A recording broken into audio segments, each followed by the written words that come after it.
Hello, everyone. Welcome to the market opening bell on Thursday, October 9th, your 10-minute guide to the stock market. Hong Kong stocks weakened after the Mid-Autumn Festival holiday, with the Hang Seng Index opening 57 points lower before falling as much as 440 points to 26,517. The decline later moderated, closing down 128 points or 0.5% at 26,829.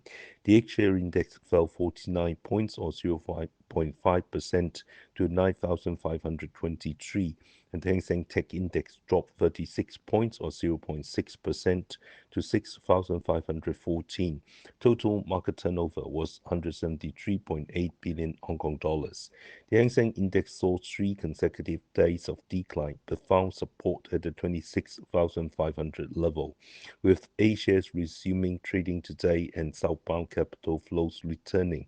Hong Kong stocks are expected to regain upward momentum, aiming to reclaim the 27,000 level. On the market, gold stocks surged with Qifeng Gold up over 13%, Shandong Gold rising 7.6%, Lingbao Gold and China Gold International gaining 4.1% and 3%, respectively. Resource stocks Jiangxi Copper also rose 6%. In news, spot gold broke through 4,000 US dollar per ounce, hitting a new high, while spot silver rose over 1% to 48.3 US dollars per ounce. Year-to-date, gold prices have climbed over 50%. Factors driving gold's rally include expectations of interest rate cuts, ongoing political and economic uncertainties, steady central bank buying, inflows into gold ETFs, and a weaker US dollar. Central banks are projected to purchase an average of 70 to 80 tons of gold annually in 2025 to 2026, with emerging market central banks likely to continue diversifying reserves toward gold. As the Federal Reserve lowers interest rates, gold ETF holdings are expected to rise. Estimates suggest that every 10 billion US dollar increase in quarterly nominal gold demand could drive prices up by about 3% per quarter.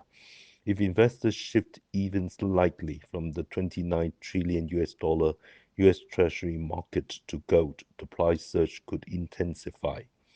Ray Dalio, founder of Bridgewater Associates, known as the Crocodile King, noted that even with gold prices exceeding 4,000 US dollar per ounce, investors should allocate 15% of the portfolios to gold, highlighting its role as an excellent diversifier. Dalio compared the current environment to the early 1970s, when inflation, high government spending, and heavy debt eroded confidence in paper assets and fiat currencies. He noted that many opt for bonds, but the oversupply of debt and debt instruments makes them ineffective for wealth preservation. In times of currency depreciation and geopolitical uncertainty, gold's role as a hedge becomes more prominent. Regarding copper prices, the International Copper Study Group forecasts a 1.4% increase in global copper mine production in 2025, followed by 2.3% growth in 2026. Global refined copper production is expected to rise by about 3.4% in 2025 and 0.9% in 2026. Apparent global refined copper consumption is projected to grow by about 3% in 2025 and 2.1% in 2026. The forecast shows a supply surplus of approximately 178,000 tons in 2025, but a supply deficit of 150,000 tons in 2026. Lithium battery concept stocks performed strongly, with Ganfeng Lithium up over 4%. In news, a team from the Chinese Academy of Sciences Institute of Metal Research made a breakthrough in solid-state lithium batteries, addressing issues of high interface impedance, impedance and low ion transmission efficiency. They developed a molecular scale integrated polymer material which can withstand 20,000 bends.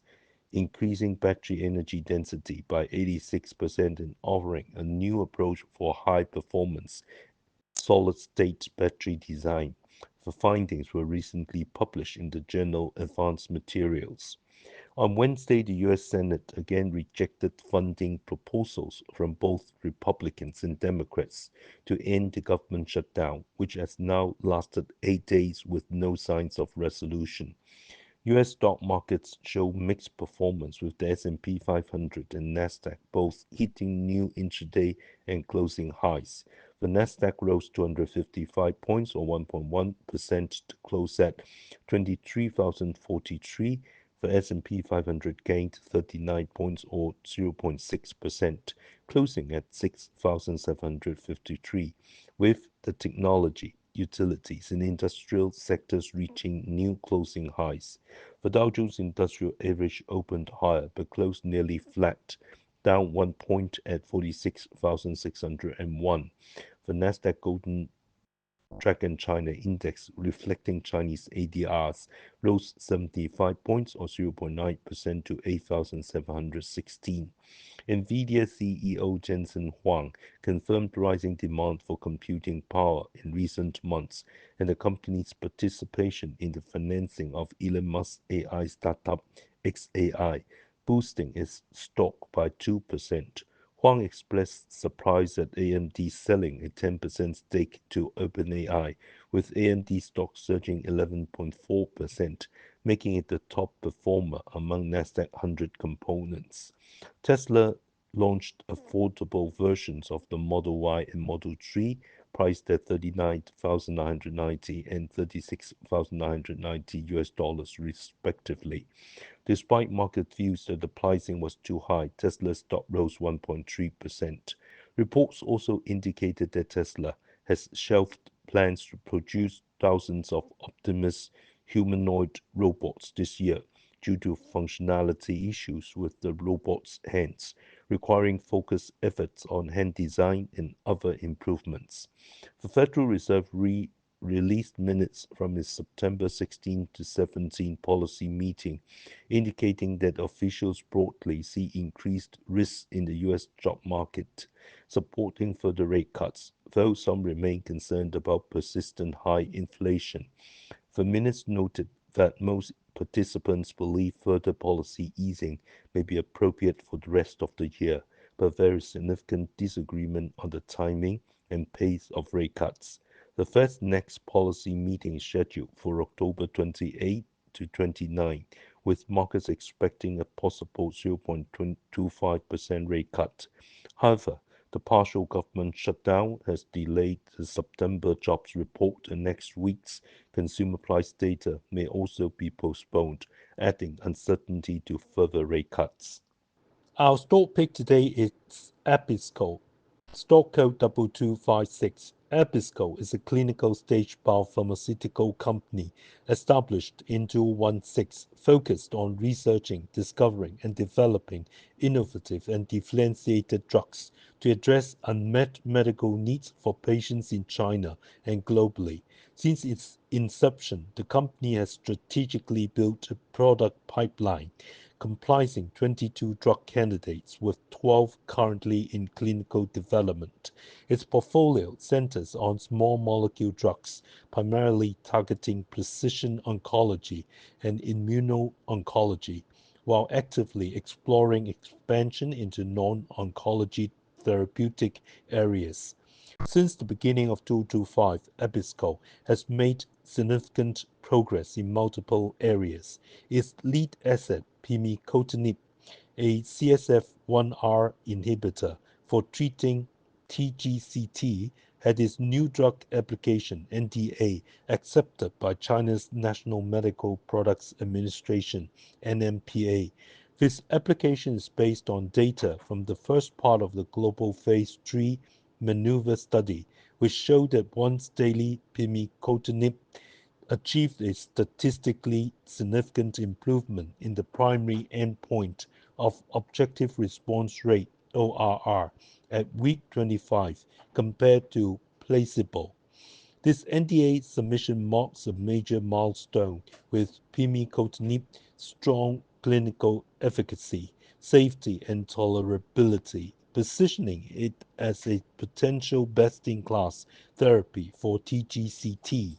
In May 2025, the NMPA granted pimicotinib priority review status, which is expected to accelerate the approval process. In April 2025, Abbisko announced that Merck exercised its option to obtain global commercialization rights for pimicotinib. In May, the company received an $85 million option exercise fee, in addition to a prior $70 million upfront payment, totaling $155 million. Under the agreement, Abbisko is eligible to receive up to $605.5 million in total payments, including upfront option exercise, development, and commercialization milestone payments, as well as double-digit percentage royalties on annual net sales. This deepened collaboration underscores both parties' commitment to advancing pimicotinib globally and highlights its market potential. Looking ahead, Abbisko plans to accelerate the development of its clinical stage assets, advance high-potential drug candidates, and expand strategic partnerships to create value and synergies. The company is also committed to optimizing operational and financial performance, maintaining fiscal discipline while enhancing efficiency and creating long-term value for shareholders through sustained returns.